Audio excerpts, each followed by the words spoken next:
Patuloy na hinahanap ang isang residenteng may kapansanan matapos sumiklab ang sunog sa isang residential area sa Marikina. May unang balita live si Bam Alegre. Bam?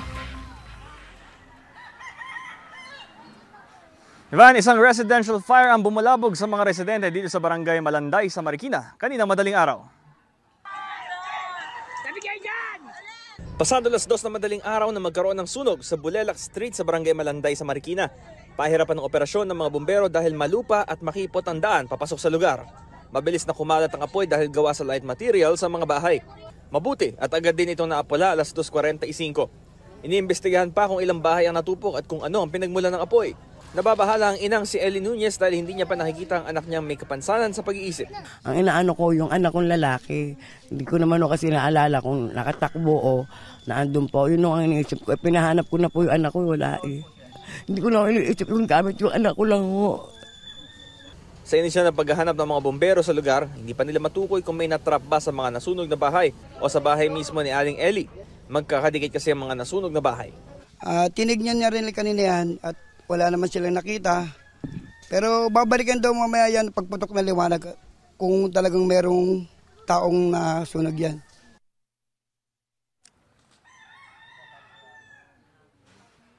Ivan, ito ang live na itsura nitong mga bahay na naapektuhan ng sunog ngayon nagliwanag na.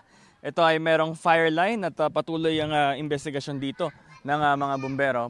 Mamayang alas 10 ng umaga, ibabalik ulit sila rito para sinsinin itong lugar. I-double check na wala talaga na trap dito sa mga bahay. Ito ang unang balita mula rito sa Marikina, Bam Alegre para sa GMA Integrated News. Kinondena ng mga otoridad ang isang grupo na umakyat sa Bulkang Mayon sa Albay. Viral po ngayon ang video ng isang vlogger na nagpapakita ng pag-akyat ng kanyang grupo sa bulkan. Paalala, bawal pong pumasok sa 6-kilometer radius permanent danger zone ng bulkan dahil nasa alert level 1 pa rin ito. Inaalam ng pulisya, Albay LGU at ng Department of Tourism Region 5 kung may tourist guide na tumulong sa grupo. Sinusubukan pa rin ng GMA Integrated News na kunin ang pahayag ng grupong umakyat sa bulkan. Ang impact na ginawa nila dyan, insulto yan sa probinsya. Insulto lahat ng Albayanos. Bawal at pumasok pa rin sila. I'm also asking the help of every agency concerned also para tulungan kami para mas manatili itong mga tao. We will not condone yung mga violation na ganyan, sir. If there is ordinance violated, of course, we will file a case. Inatasan ni Pangulong Bongbong Marcos sa mga ahensya ng gobyerno na tutukan ang lumalaganap pa ring online sexual abuse sa mga bata. Narito ang aking unang balita. Edad 8, 6 at 1 taong gulang lang ang mga batang ito na na-rescue ng NBI Human Trafficking Division sa Misamis Oriental, Kamakailan. Ang mga bata ginagamit sa malalaswang litrato at video na ibinebenta sa mga banyaga ng kanila mismong ina. Edad 2, 3, 5 at 9 taong gulang naman ang mga batang nailigtas sa Taguig noong Agosto 2023. Ang may pakana ng krimen, mga magulang din na mga bata. 2016 pa natukoy ang Pilipinas bilang isang global hotspot ng usaig sa mundo. Pero sa kabila ng pagtutok ng mga otoridad at pagpasa ng batas na nagtatakda ng mas mabigat na parusa sa mga sangkot dito, nananatiling malaking hamon ng pagsawata sa karumal-dumal na krimeng ito. It's a hidden crime and it's hard to spot, especially because it's done within the homes of the families of the victims. And as pointed out, 74% of the cases are perpetrated by those that fall within what is called the circle of trust. And that involves or that includes parents, close relatives, and those who assert moral influence over the child. Dismayado raw ang Pangulo sa natanggap na ulat tungkol sa nagpapatuloy na paglaganap ng sexual exploitation ng mga bata sa bansa.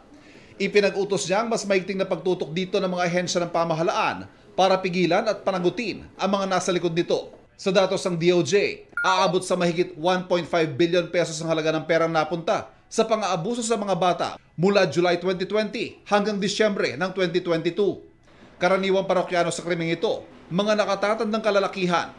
Ang Amerika ang una sa listahan ng mga natutukoy na customer na handang magbayad para sa mga malalaswang video at larawan ng mga bata na kuminsay nagkakahalaga lang ng wala pang $4. 200 pesos? 200, 300 according, yes po. That's how bad it is. That's why nagugulat rin po kami na parang mas mababang ngayon ang value pero mas madaming sisaim. And it's because of that. It's becoming cheaper, it's becoming more accessible to perpetrators. So, yun po ang nakakagulat rin po. It's very alarming because sisaim has become more accessible to these perpetrators. Base sa datos ng DOJ, sa 750 na kasong naisampa kaugnay ng OSAEC, 523 ang nahatulan ng may sala. Pinakamabigat na hatol ang habang buhay ng pagkabilanggo.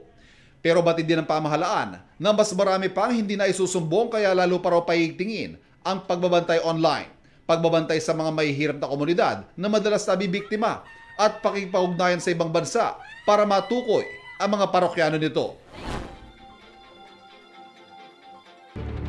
Nawis tensyon ang kilos protesta ng ilang estudyante sa Amerika bilang suporta sa mga Palestinian na naiipit sa gulo sa Gaza. Sa China naman sinagipang ilang residente mula sa rumaragasang baha. Papasada na ang UP Express overseas.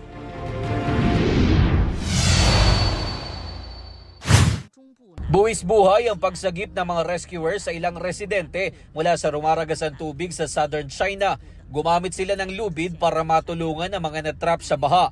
Umapaw ang ilog doon dahil sa malakas na pag-uulan nitong mga nagdaang araw. Nagkaroon din ng malawakang pagbaha at pagguho ng lupa sa ilang lugar. Nanawagan ng Vice Minister for Water Resources ng China na mas patibay ng flood control sa Yangtze River at Taihu Lake. Kaugnay sa nagpapatuloy na giyera sa pagitan ng Israel at Hamas, nagkaroon ng kabi-kabilang protesta sa ilang universidad sa Amerika bilang suporta sa mga Palestinian. Mapayapa sa simula pero nauwi sa tensyon ang pagkilos ng mga estudyante sa University of Texas. Ayon sa Texas Tribune, hindi bababa sa 10 ang hinuli.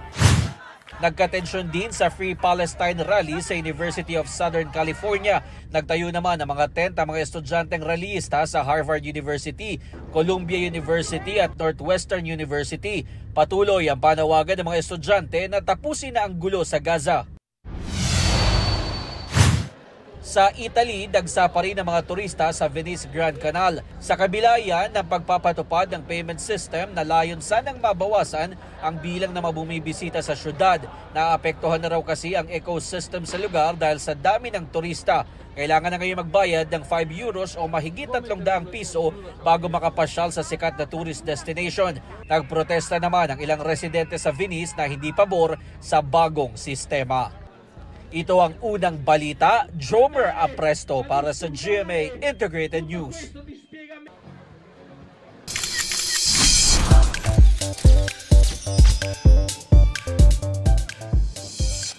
Kuya Kim, ano na? Reunited ang kapuso personality sa kanyang friends na sina Jugs and Teddy. Ibuhos na ang sa aking lamuna. Ganda naman ang kanta. Napadaan ang It's Showtime host sa set ng TikTok Walk kahapon.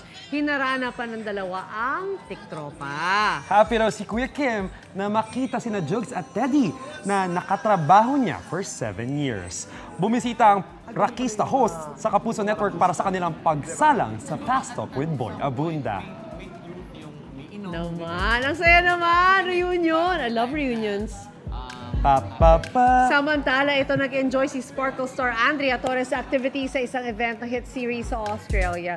In her Bridgerton era, si Andrea suot ang kanyang mini white dress sa pagrampa sa event sa New South Wales sa Australia. Para yan sa red carpet premiere ng first episode ng season 3 ng serye.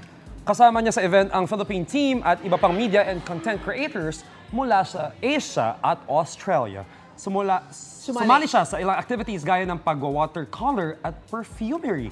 Nakabonding niya rin daw ang dalawang bida ng series na sina Nicola Coughlan at Luke Newton. Yeah, it's something I'm looking forward to watching.